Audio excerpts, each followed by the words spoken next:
Hi hello నేను మీ శ్రీ భరత్. విశాఖపట్నంలో భూ కబ్జాలు, హత్యలు, డ్రగ్గు, గంజాయి స్మగ్లింగు, ఆస్తులకు రక్షణ కావాలంటే నాకు ఓటేయండి, నేను మీతో ప్రయాణం చేస్తాను, మీరు నాతో ప్రయాణం చేయాలి అని చెప్పేసి ఆయన పెద్ద పెద్ద స్టేట్మెంట్లు ఇచ్చాడు. ఆ తర్వాత పారిశ్రామికంగా పర్యాటకంగా ఈ విశాఖ అద్భుత ప్రగతి తిరిగి ప్రశాంతత నెలకొనాలన్నా అంటే ఇదంతా ఏంటంటే ఆయన పర్సెప్షన్, ఓన్ పర్సెప్షన్ ఇది. నేను మీ శ్రీ భరత్ని. ప్రశాంత వాతావరణానికి నిలయం కావాల్సిన విశాఖ నగరం నేడు భూ కబ్జాల. ఫస్ట్ పాయింట్ భూ కబ్జా అన్నాడు. భూ కబ్జా ఎన్నెన్ని సర్వే నెంబర్ల మీద ఎంతెంత భూ కబ్జా అని ఆయన వర్సిటీ చేసిందో ప్రపంచం అంతా తెలుసు. అదేదో నారాయణ ర్యాంకింగ్స్ ఉంటాయి చూడండి, 1 1 2 2 3 3 4 4 అని అట్లా 15 16 17 18 సర్వే నెంబర్లో మొత్తం 40 ఎకరాల 51 సెంట్లో ఎంతో మరి మొత్తానికి గుంటలో ఈయన ఇది చేసి పెట్టాడు, భూ కబ్జా చేసి పెట్టాడు. అదేమంటే నాకు తెలీదు, ప్రభుత్వ భూమి ఉన్నమాట వాస్తవమే మా దగ్గర, కానీ దానికి నాకు సంబంధం లేదు, మా తాత చనిపోయాడు కాబట్టి నేనెవరో అదెవరో నాకు సంబంధమే లేదు అంటాడు. మరి భూ కబ్జా ఫస్ట్ రికవరీ అక్కడి నుంచి కదా కావాలి. నిజంగా ఇదే ఎక్కడో ఒక అమ్మాయి, ఎక్కడ చేరియాల మండలం, ఆమె చక్కగా తీసుకొచ్చి మా నాన్న ఇది భూమిని 1200 గజాలు కబ్జా చేశాడు అని చెప్పి, ఆ అమ్మాయి పేరు భవానీ అనుకుంటా, ఆ ఎమ్మెల్యే పేరు ముత్తిరెడ్డి అనుకుంటా, తెలంగాణలో మా నాన్న కబ్జా చేసిన స్థలం ఇది, తీసుకొచ్చి ఇదిగోండి మున్సిపాలిటీకి, చేరియాల మున్సిపాలిటీకి నేను ఇచ్చేస్తున్నా అని చెప్పేసి ఇచ్చింది అమ్మాయి. అలాగా మా తాతగారు 40 ఎకరాల 51 సెంట్లు ఇదిగోండి ఆయన కబ్జా పెట్టాడు, ఆయన హయాంలో జరిగింది, ఇదిగోండి తీసుకోండి అని ఇచ్చేయాలి. అప్పుడు భూ కబ్జాలు లేకుండా దీన్ని మనం ఆయన చేస్తాడని నమ్మొచ్చు. అక్కడ దిక్కు లేదు. హత్యలకు రెండోది హత్యలట. నిన్న మొన్న 4 నెలల క్రితం ఈయన వర్సిటీ, గీతం వర్సిటీ ఉంటుంది కదా, ఆ గీతం వర్సిటీలో కుర్రోడు ఆత్మహత్య చేసుకుని చనిపోయాడంట. ఫస్ట్ ఈ ఆత్మహత్యని కట్టడి చేయండి. మీ క్యాంపస్ పుట్టి ఎన్నేళ్ళు అయిందో అన్నేళ్లలో ఏడాదికో అప్పుడో అడపో దడపో ఒక్కొక్కళ్ళు ఆత్మహత్యలు చేసుకుంటున్నారు. ఆ ఆత్మహత్యలకు కారణం ఏందో కనుక్కోండి. ఈనాడులో రాదు, ఆంధ్రజ్యోతిలో రాదు, లేకపోతే ఇంకెక్కడ ఏ పత్రికలో రాదు, ఏ టీవీ షోలో రాదు, ఏ మహాన్యూస్లో రాదు, ఎక్కడా రాదు. ఎందుకు అంటే బాలకృష్ణ చిన్నరుడు ఆయనది లెగసీ అయిపోయా. అలాగా నువ్వు వాటిని దాచిపెడుతున్నావు, వాటిని బయటికి దిగి అప్పుడు నువ్వు నిజంగానే హత్యలు లేని విశాఖని రూపుదిద్దుతావు అంటే నమ్ముతాం. డ్రగ్స్ రవాణాకు అడ్డాగా మారిపోయింది. ఇకపోతే డ్రగ్ రవాణా, ఇది మొన్న ఈ మధ్య 25,000 కిలోలు డ్రగ్ కంటైనర్ వస్తే దాని పేరు సంజయ్ ఆక్వా కంటైనర్. అది ఆ కంటైనర్ ఎవరిదంటే సంజయ్ ఆక్వా వాళ్ళది. ఆ ఓనర్ పేరు కోటయ్య చౌదరి.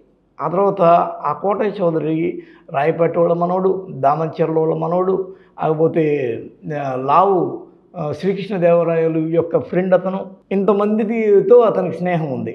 వాళ్ళతో కూర్చొని విహారయాత్రలు మంచిగా కేరళ కర్ణాటక తిరిగి వాటిలో సెల్ఫీలు తీసుకొని ఫోటోలు అప్లోడ్ చేసి ఉన్న క్యాండిడేట్ కోటయ్య చౌదరి. అలాంటి కోటయ్య చౌదరికి సంబంధించిన డ్రగ్ కంటైనరు పట్టుబడి నీ కులపోళ్ళు, నీ సాటోళ్ళు, నీ పార్టీ వాళ్ళు అక్కడ అంత పచ్చిగా డ్రగ్ దందా నడిపించి ఎదురు ప్రభుత్వం మీదే నిందేస్తున్న పరిస్థితి కనిపిస్తున్నప్పుడు నువ్వు ఫస్ట్ వాటిని కంట్రోల్ చేసి కదా నువ్వు ఆ తర్వాత గంజాయి స్మగ్లింగ్ అనేది లేకుండా చేస్తానని, డ్రగ్ స్మగ్లింగ్ లేకుండా డ్రగ్ రవాణా ఆపుతానని చెప్పాల్సింది.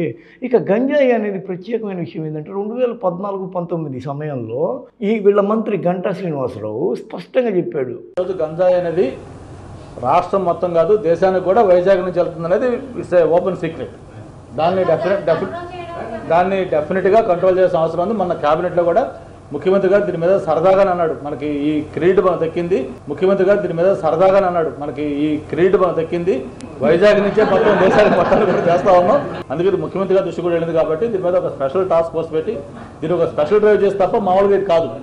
ఒకరిద్దరు సప్లైర్స్ ఇద్దరు కాదు, మీరు అన్నట్టు దీంట్లో పెద్ద ఎత్తున ఒక ఇండస్ట్రీ లాగా అవుతుంది.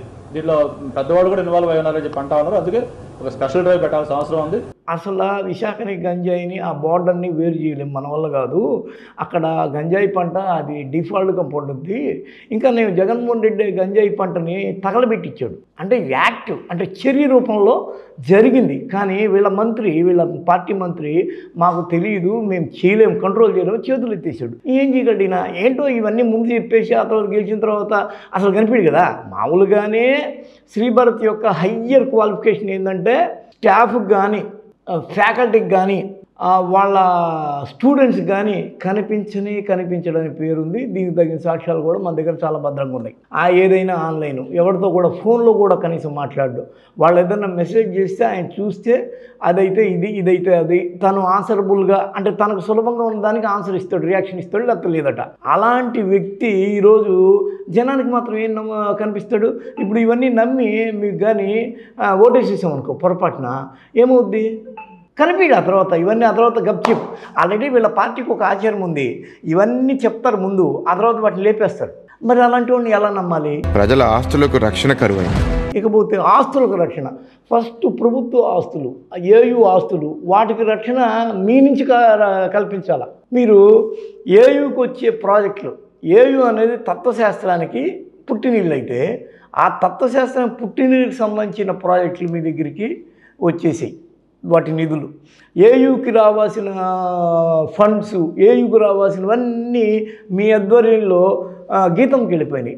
ఏయు కింద ఒక అఫిలియేటెడ్గా ఉన్న మీ సంస్థ, విద్యా సంస్థ, ఆ తర్వాత ఏయుని డామినేట్ చేసి ఏయు దెయ్యాల దెబ్బ అని దాన్ని తొక్కేసి మీరు ఎదిగింది. మరి ఆస్తుల పరిరక్షణ చేయాల్సింది ఎవరి నుంచి? మీ నుంచి. ఏయు అంటే విశాఖ అంటే ఏయు ప్రపంచ ప్రఖ్యాత సంస్థది, విద్యా వ్యవస్థ, రాష్ట్రపతులను ఇచ్చింది.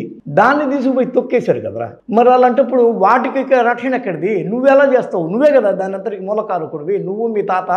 మాకు అర్థం కావట్లా, ఏందో నీ బిల్డప్ ఏందో, హంగామా ఏందో. పెట్టుబడులు రావాలన్నా పారిశ్రామికంగా ఓసారి నువ్వు చదువుకున్నాడు, స్టాన్ఫోర్డ్లో MBA చేసావు, ఇక్కడికి ఎన్ని కంపెనీలు వచ్చాయి?